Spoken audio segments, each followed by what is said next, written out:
I was 13 when this happened. I'm 29 now, and honestly, I still don't know what to make of it. I've told this story a few times over the years whenever someone asks about the creepiest thing that's ever happened to me. The weird part is that there wasn't a monster, a ghost, or even a crime that anyone could prove. It was just a person, a real person, and nobody ever figured out who they were. I grew up in a small town in western Pennsylvania. It was the kind of place where everybody knew everybody. You'd run into neighbors everywhere and not much ever happened there. At least that's what people like to say. The summer before I started high school, my friends and I spent most of our time wandering around the woods behind our neighborhood. There were old trails, creeks, abandoned structures, and plenty of places to explore when you were bored. One afternoon, my friend Eric found the folding chair sitting in the middle of the woods.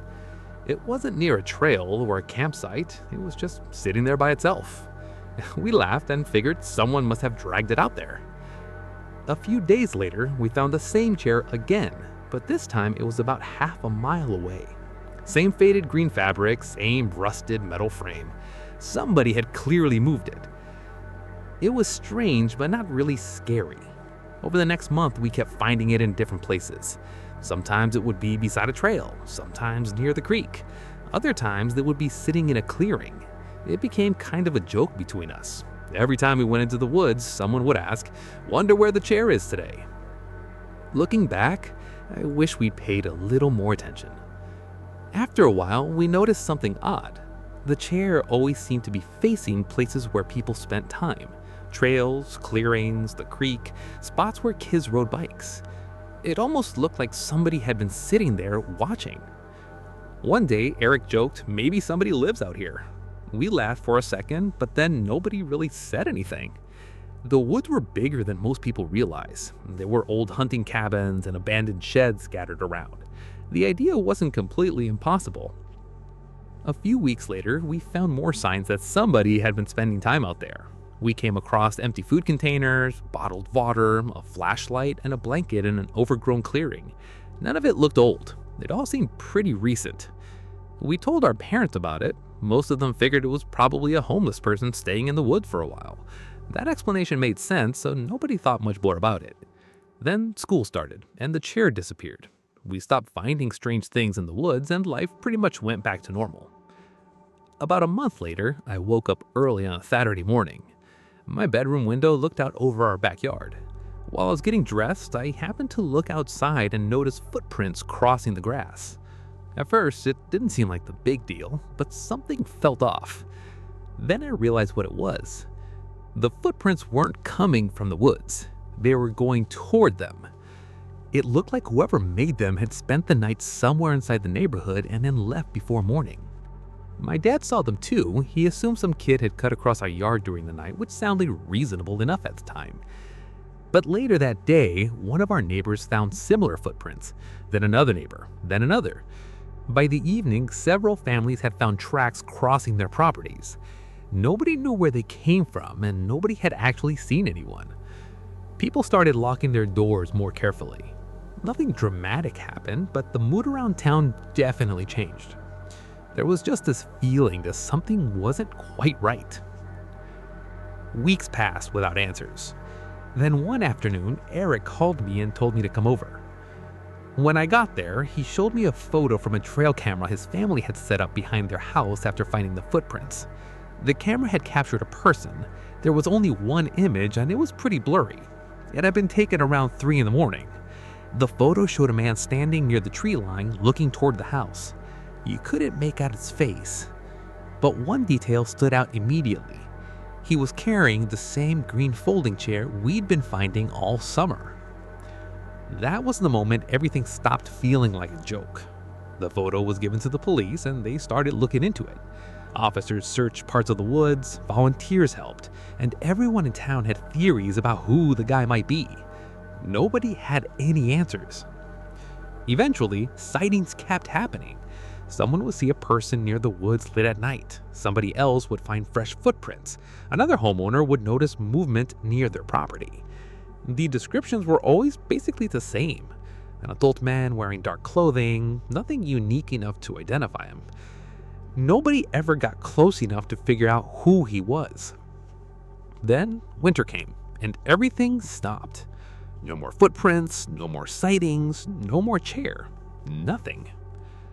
Eventually, people moved on. It became one of those weird local stories that occasionally came up in conversation.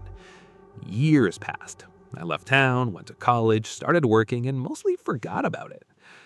And then about 5 years ago, I went back to a high school reunion. At some point, someone brought up what we used to call the chair guy. Everyone laughed about it. Then Eric mentioned something I never heard before.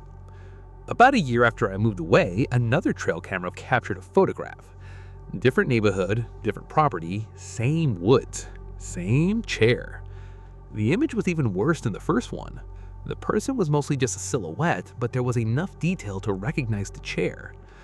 Police looked into it again, but just like before, nothing came of it. No suspects, no arrests, and no identification. Eventually, the whole thing just faded away again. The woods are still there today. People still hike those trails and kids still ride bikes through them. Every few years though, someone mentions finding an old green folding chair sitting somewhere it shouldn't be. Maybe it's a coincidence. Maybe it's not even the same chair. I honestly don't know. What still bothers me is realizing how much time we spent in those woods that summer. We found that chair over and over again. We joked about it. We walked all over those trails without thinking much of it. And if somebody really was sitting out there watching all that time, then there's a pretty good chance we walked within a few feet of him dozens of times without ever knowing he was there.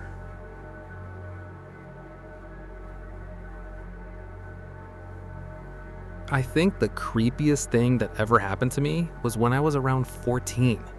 Not because I saw a ghost or because someone attacked me. It was because a complete stranger had been watching me for months and I had no idea. I grew up in a small town in northern Minnesota. Back then, it felt like the kind of place where nothing bad ever happened. People left their doors unlocked, and kids spent entire days outside without anyone worrying too much. During summer, my parents worked long hours, so I was home alone most days. I spent my time riding my bike, playing video games, and fishing at a nearby lake. The first weird thing happened one afternoon when I came back from fishing and noticed our backyard gate was slightly open. Not wide open, just enough to catch my attention. I closed it and didn't think much of it. Then it happened again the next day, and again a few days later. My dad blamed the wind, which seemed reasonable at the time. After that, little things around the house started feeling off. Nothing was stolen and nothing valuable went missing. Things were just different. A lawn chair would be facing another direction, a garden hose would be coiled differently than I remembered. Once, a baseball glove I left on the porch somehow ended up in the garage. The changes were so small that I always assumed I was just forgetting things. Then my mom started noticing it too. One evening, she asked why I had moved the flower pot from the front porch. I hadn't touched it, my dad hadn't either. We left it off because none of us had a better explanation. But looking back, that probably should have worried us more. Around the same time, I started seeing the same man around town. There was nothing unusual about him. He looked completely ordinary. Middle-aged, average height, normal clothes. The only reason I remembered him was because he kept showing up everywhere. I'd see him at the grocery store, near the lake, downtown, sometimes sitting alone in his car. At first, I thought it was just a coincidence. Small towns are like that. You run into the same people all the time. But one afternoon, I noticed his car parked across from our house. He was just sitting there with the engine off, not doing anything. After a few minutes, he drove away. It felt strange, but I didn't think about it much afterward. As the summer went on, the small incidents kept happening. One morning, I found muddy footprints near a shed. Nobody paid much attention because it had rained recently. A few days later, my dad found footprints again, this time beneath my bedroom window. That seemed to bother him. He checked around the property, but found nothing else. Then, one evening in August, my parents went out for dinner and I stayed home alone.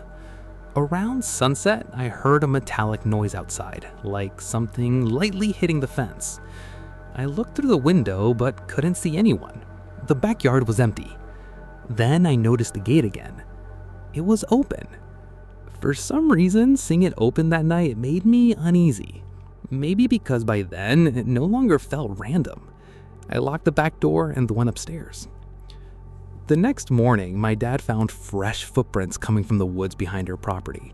The tracks led into our backyard and then disappeared where the ground changed. He finally called the police. An officer came by, looked around, and asked some questions, but there wasn't enough evidence for them to do much. A few weeks passed without anything unusual happening. Then, one afternoon, I came home and found a folded piece of paper in our mailbox. There was no envelope and just a single sheet of paper. Written on it was one sentence: "Your son gets home around 4:15. I still remember the look on my mom's face when she read it. I've never seen her that scared before or since. The police got involved immediately. It was obvious now that someone had been watching us. Whoever left a note knew our routines and had been paying attention for a long time. Eventually, investigators identified a suspect. It was the same man I had been seeing all summer, the completely ordinary guy. When police searched his vehicle, they found notebooks filled with observations about people around town. House addresses, daily schedules, notes about when people left for work, when kids got home from school, and other small details about their lives. One section was about my family. It included my dad's work schedule, my mom's commute, my fishing trips, and even the routes I usually rode my bike on. The strange thing was that the notes weren't threatening. There were no violent messages or obvious plans, just page after page of observations. Somehow that made it even more unsettling. The investigation later revealed that he had been entering people's properties throughout town, not to break into their homes, but simply to watch and learn their routines. Nobody ever got a clear explanation for why he was doing it. Eventually, he was arrested on unrelated charges and disappeared from town. Life slowly returned to normal, but years later, something happened that brought all those memories back. When my parents sold the house, we were cleaning out the garage. While moving some shelves, my dad found a small hole in the wall with a plastic container hidden inside. Inside were photographs. Pictures of our house, pictures of our backyard, pictures of me. Some were taken from the woods behind our property. Others were taken from behind trees. A few were close enough that I could recognize exactly where the photographer had been standing. The oldest photo was dated almost a year before we had noticed anything strange. Even now, that isn't the part that bothers me most. What sticks with me is realizing how many times I probably saw him without thinking twice, walking through town, standing in line at a store, fitting in a parked car. Just another face in the crowd. Meanwhile, he already knew exactly who I was, and I had no idea who he was.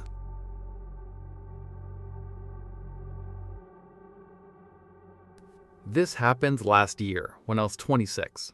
I had just moved into an apartment complex outside Austin, Texas. It wasn't anything special, just one of those huge apartment communities where hundreds of people live close together but barely know each other. Since I worked remotely, I spent most of my time at home and got pretty familiar with what was normal around the complex. A few weeks after moving in, I started noticing the same food delivery driver over and over again. At first, I didn't think much of it. Delivery drivers were constantly coming and going, but this guy stood out because he always seemed to be around. No matter what time it was, morning, afternoon, or late at night, I kept seeing the same silver sedan parked somewhere in the complex. One night, I was coming back from the gym around 11 p.m. and saw the car parked near Building C. The driver was standing beside it. He wasn't delivering anything or looking at his phone. He was just standing there, looking toward the apartment buildings. It felt a little strange, but not enough to really worry me. After that, I started paying more attention. The next day, I saw him again in a different part of the complex. Same car, same guy. Once again, he wasn't delivering food. He was just sitting in his car watching the area. A few days later, I mentioned it to one of my neighbors. Before I could even explain, she knew exactly who I was talking about. Apparently, she had noticed it too. As time went on, more residents started bringing him up. Nobody thought he was dangerous, but everyone agreed he was kind of odd. Then people started realizing something else. Lots of residents had seen him, but nobody could remember ever getting a delivery from him. Not once. Eventually, one resident decided to walk up and ask him which company he worked for. The guy just smiled and said he was delivering food. Then he got in his car and drove away. He never said which company, and he didn't explain anything else. At that point, management got involved. They checked security footage and found that the silver sedan showed up almost every day. Sometimes it stayed for hours. The driver would move around the complex, park in different locations, and just sit there. He rarely seemed to leave. The police were contacted and an officer eventually spoke to him. From what people heard, he showed identification and claimed he worked for a food delivery service.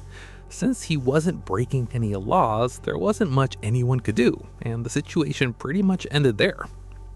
At least, for a while. Later on, management decided to look into delivery records from the major delivery apps.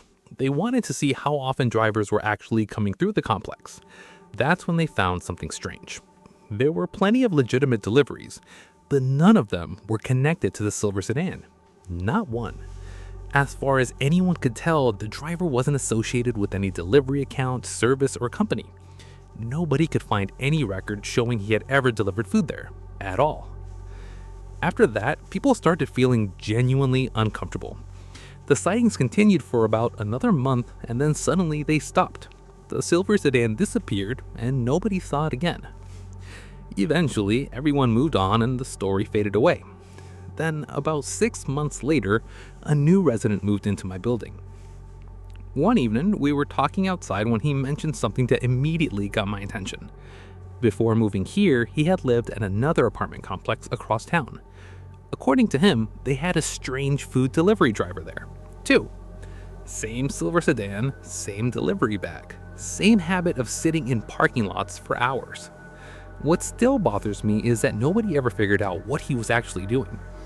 Maybe there was a completely innocent explanation. Maybe there wasn't. I honestly don't know. But every now and then, when I see a delivery driver sitting alone in a parking lot, I think about that silver sedan. So many people saw that man over the course of months, yet somehow nobody ever found out why he was really there.